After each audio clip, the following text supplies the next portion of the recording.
Welcome back. पुन्हा आपण सर्वांचं स्वागत आहे आजचा आमचा या फिल्मी पॉडकास्ट वंचित जगाचा सुपरस्टार मध्ये. आमच्या सोबत आज आलेले आहेत कवटार चित्रपटाचे डायरेक्टर भूषण हिरारी. चला तर मूविंग टुवर्ड्स हिम पूछते उनसे कि उनका ये सफर कैसा था. आइए. Thank you so much. आपण वेळात वेळ काढून आमच्या या पॉडकास्ट मध्ये आला था. काय विचार केलाय आज आपल्या फ्युचर बद्दल?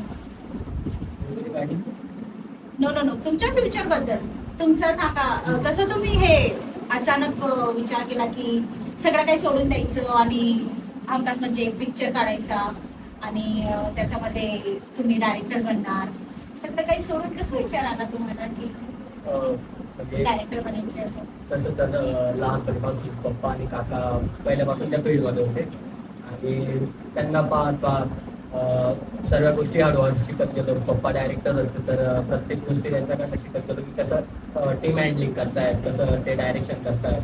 तर तेवढं होतं, पण मग वाटलं नव्हतं की मी पण करेन. नंतर मग 11th-12th स्टँडर्डला मित्रांसोबत मिळून शॉर्ट फिल्म्स करायला लागलो.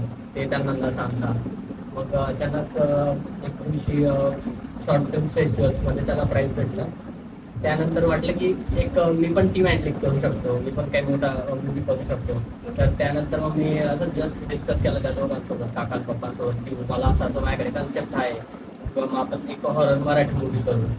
आणि ऑलरेडी त्यांचं एक रात्री वगैरेचं मग त्यांचं मूवीचं काम चालू होतं त्यावेळेस. तर मग मध्येच मी त्यांना इंटरफेअर करून त्या गोष्टीत मी आपला कवटाळ घुसवला. मग त्यानंतर मग त्यांनी परवानगी दिली आणि मग त्यांनी हळूवार त्या गोष्टीला स्टार्ट केला. आम्ही मग लोकल जुळत गेले आणि कामता बनता गेला.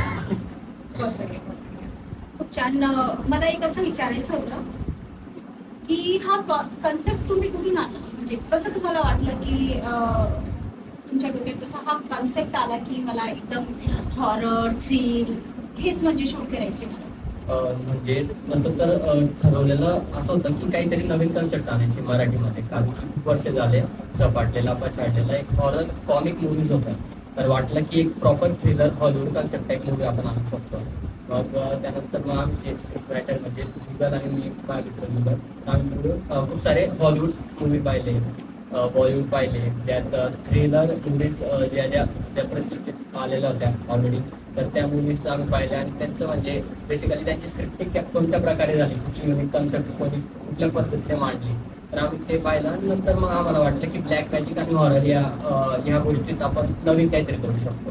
त्यात मग आम्ही थ्रिलर मूवीबद्दल विचार केला आणि त्यांना आमच्या डोक्यात आलं की आपण ब्लॅक मॅजिक कन्सेप्ट घेऊ. आणि मग आम्ही त्याला थोडं म्हणजे मायथॉलॉजिकल स्टडीमध्ये आहे थोडा. तर आम्ही काय केलं की गरुड पुराण, विष्णू पुराण या गोष्टींमधून आम्ही कवटाळ ही कन्सेप्ट आणली. एक संस्कृत कन्सेप्ट आहे कवटाळ म्हणजे हे कवटाळ म्हणजे मी कवटाळ पण विचार केला म्हणजे काय हे नेमकं, म्हणजे याचा अर्थ काय होतो? कवटाळ एक शुद्ध मराठीत अर्थ त्याचा म्हणजे असं आहे की ब्लॅक मॅजिक प्रॉपर. जसं त्यात मल्टिपल त्याचे समानार्थी शब्द आहेत, कुविद्या, कवटाळ, ब्लॅक मॅजिक, काळा जादू, असं त्या टाईप. मग आम्ही टायटल त्याच प्रकारे दिलं जसं स्टोरी होती. कधी असा विचार केला होता का की म्हणजे एखादा आम्ही पॉडकास्ट शूट करणार आणि त्यामध्ये अँकर भारती नायक सोबत तुमचा इंटरव्ह्यू होईल? नाही, तसा काही विचार केला नव्हता, पण छान वाटतंय आता होतंय तर. ग्रेट. ओके. काही चॅलेंजिंग थिंग्स होते तुमच्या जेव्हा तुम्ही शूटिंगला जायचे, तुमच्या या ड्युरिंग द शूटिंग तुमच्या सर्वात जास्त तुम्हाला काय असे चॅलेंजेस फेस करावे लागले? चॅलेंजेस तर भरपूर होते, प्रॉब्लेम्स पण भरपूर होते. म्हणजे जसं की लोकेशन्स, आपल्याकडे लोकेशन्स तोरणमाळ साईडला फॉरेस्ट आहे.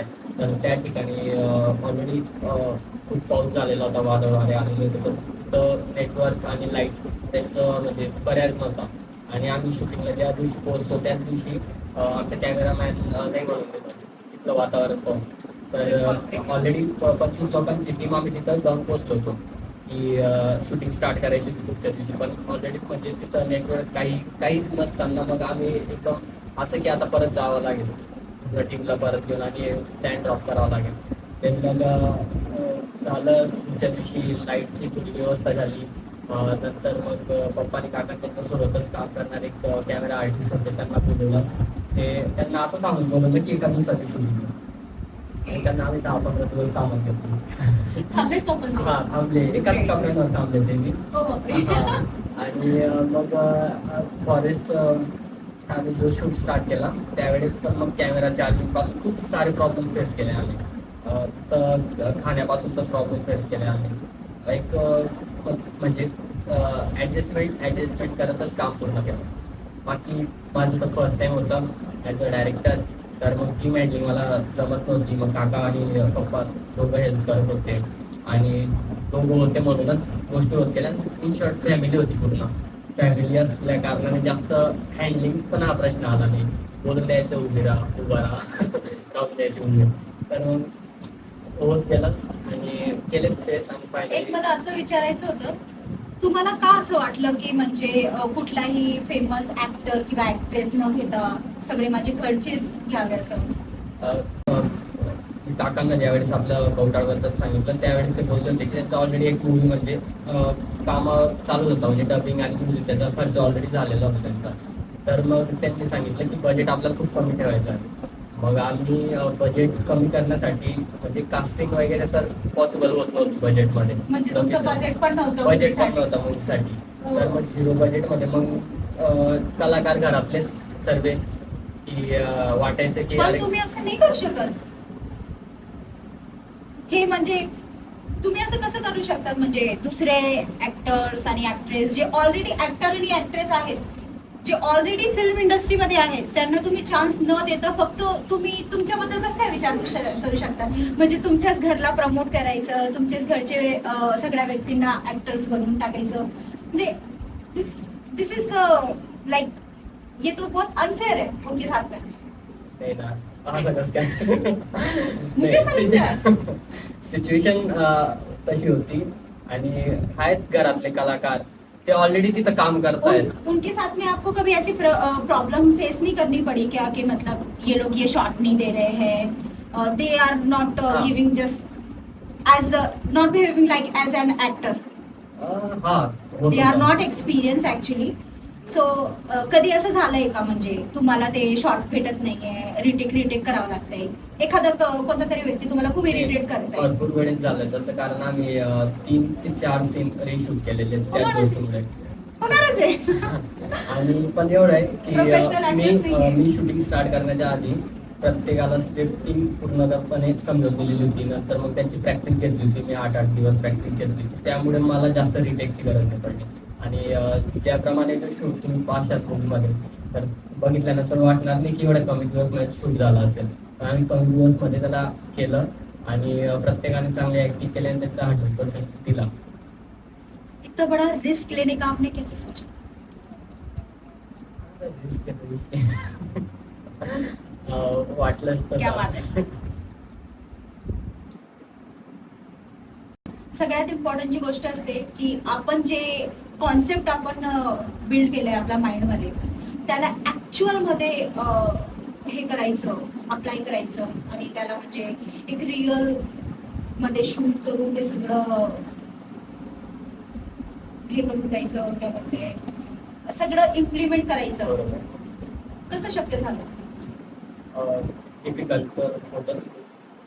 पण जसं फ्रेंड्स, त्यानंतर पप्पा त्यांचा अनुभव आणि माझी क्रिएटिव्हिटी तिघं एकत्र आले तशा गोष्टी होत गेल्या. सर्व गोष्टी हळूहळू म्हणजे लोक ज्याप्रमाणे जुळत गेले, जसं म्युझिशियन्स, एडिटर, ॲक्टर्स, सर्व घरातले कलाकार निघले. तर मग ते एक डिफिकल्टली गेलं इम्प्लिमेंट करणं. आणि सर्व मिळून 100% हार्डवर्क करत होते त्या ठिकाणी. सर्वजण प्रॉब्लेम फेस करत होते खाण्याच्या बाबतीत, लाईट, नेटवर्क. सर्वजण 10 ते 15 दिवस विदाऊट नेटवर्क म्हणजे आउट ऑफ कम्युनिकेशन राहिले तिथं त्या ठिकाणी. आणि सर्वांनी 100% द्यायचा प्रयत्न केला, तर म्हणून त्या गोष्टी मला पण डिफिकल्ट नाही राहिल्या आणि ते पण 100% दिल्यामुळे त्यांना पण काही डिफिकल्टीज वाटल्या नाही. इट्स लाईक की पूर्ण टीम एकत्र काम करत असताना मग डिफिकल्टीज एकावर येत नाही त्यावेळेस. सगळ्यात जास्त तुम्हाला कोण इरिटेट करत होतं शूट दरम्यान? सगळ्यात जास्त ऍक्टिव्ह कोण राहायचं ऍक्च्युली? मला हे विचारायचे, मोटिवेशन कोणामध्ये जास्त होतं? नाही मला हे करूनच जायचंय, मला हे म्हणजे ही मूवी एकदम हमखास व्हायला पाहिजे, बिंदास दिसायला पाहिजे.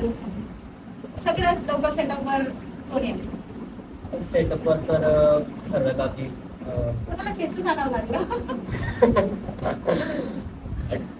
हा होते असे दोन तीन त्यांना टाइम प्रॉपर त्यांना म्हणजे सवय नाही ॲज अ ॲक्टर सवय नाही त्यांना, तर मग थोडा प्रयत्न करावा लागला आम्हाला. पण बाकी तिथल्या तिथं एकमेकांना उठवून चला म्हणजे जवळच आम्ही प्रॉपर फॉरेस्टमध्ये राहतो, तर तेवढं म्हणजे दूर जाण्याची गरज पडत नव्हती. तर मग आले टायमावर. मोटिवेशनल तर सर्वच होते.